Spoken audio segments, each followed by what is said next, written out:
গাছ থেকে নিজের হাতে ফুল তুলে সেই ফুল দিয়ে সাজিয়ে পুজো করতে খুবই ভালো লাগে। আজকে একদম সুন্দর করে সাজিয়ে পুজো দিয়েছিলাম। তারপর ব্রেকফাস্টে ছাতুর শরবত বানিয়ে খেয়ে নিয়েছিলাম। দেন অফিসে গিয়ে চা বিস্কিট খেয়ে শুরু করে দিলাম কাজ। তারপর লাঞ্চে আজকে ছিল রুই পোস্ত, মাছের ডিমের বড়া আর ধনে পাতা। বিকেলে দুজন মিলে একসাথে বেরিয়ে গিয়েছিলাম দশমুন্ডুকালির মেলাতে।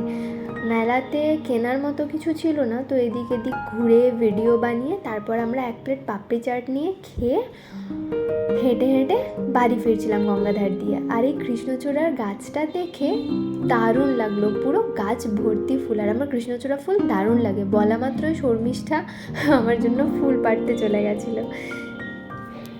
দেন বাড়ি ফিরে ডিনারের জন্য বানিয়েছিলাম এঁচোড় চাপ, যেটার রেসিপি খুব তাড়াতাড়ি আমি আপলোড করব।